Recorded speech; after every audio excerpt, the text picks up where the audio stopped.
নির্বাচনের পরই নতুন সরকারের কাছে ক্ষমতা হস্তান্তর। এছাড়া নির্বাচিত এমপিরা দ্বিতীয়বার শপথ নিয়ে সংবিধান সংস্কারের জন্য গণপরিষদ গঠন করবে। এটি স্থায়ী হবে 180 দিন। এই সময়ে সংসদের স্বাভাবিক কার্যক্রমও চলবে। এ নিয়ে আলোচনা করতে রাজধানীর বনশ্রী থেকে আমাদের সাথে যোগ দিয়েছেন বাংলাদেশ সুপ্রিম কোর্ট আপিল বিভাগের আইনজীবী ইশরাত হাসান। ইশরাত হাসান, আপনাকে স্বাগত জানিয়ে যেটি আপনার কাছে জানতে চাই যে গণভোটে হ্যাঁ ভোট জয়ী না হলেও কি গণপরিষদ গঠন হবে?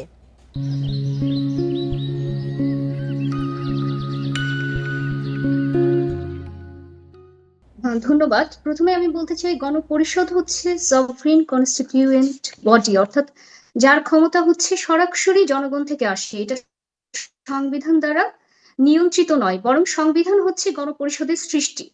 আর সংসদের ক্ষমতা হলো ডিরাইভড পাওয়ার, অর্থাৎ সংবিধান প্রদত্ত ক্ষমতাগুলোকে প্রয়োগ করবে সংসদ।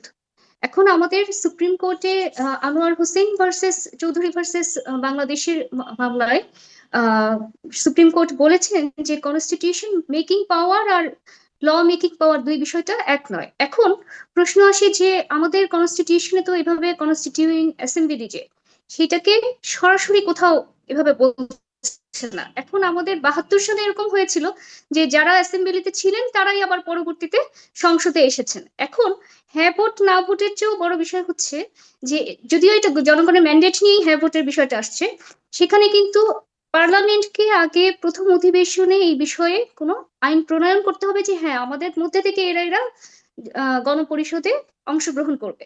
অর্থাৎ পার্লামেন্টকে এটাকে ইয়েস বলতে হবে।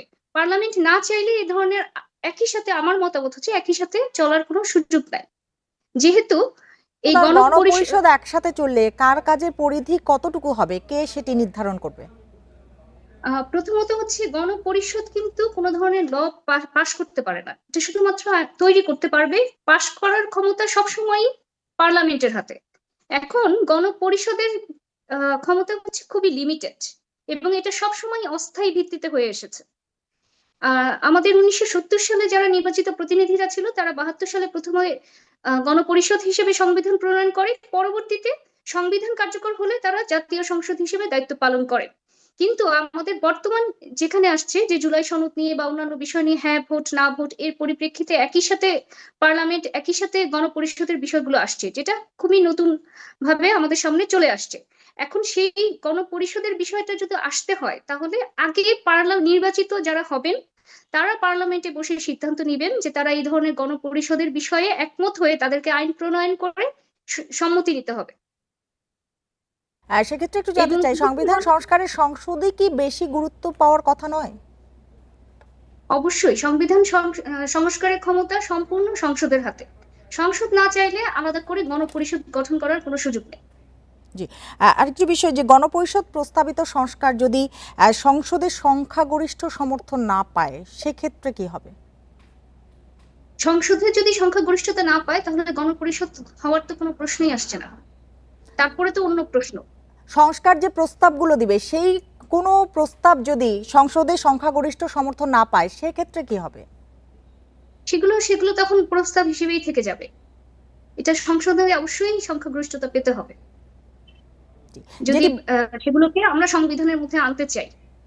তাহলে সংসদ ছাড়া আসলে এটার কোনো দ্বিতীয় কোনো উপায় নেই। সংসদে 2/3 ভোটের মাধ্যমে এগুলোকে আসতে হবে। সংসদ যদি একমত হন, সংখ্যাগরিষ্ঠ যারা সংসদ সদস্যরা আছেন যে তারা এগুলোকে পাশ করবেন অথবা গণপরিষদে আসবেন অথবা তারা যেভাবে চাইবেন, তখন সেভাবে সেই বিষয়গুলো কার্যকর হবে। কিন্তু সংসদ যদি তার বিপক্ষে থাকেন, সংখ্যাগরিষ্ঠ যারা সংসদ যারা আছেন, তাহলে আসলে সংসদে এগুলো পাশ হওয়ার কোনো সুযোগ নেই। জি, আপনার বক্তব্য স্পষ্ট। ইশরাত হাসান, আপনাকে অনেক ধন্যবাদ আমাদের সাথে যোগ দেওয়ার জন্য, সময় দেওয়ার জন্য।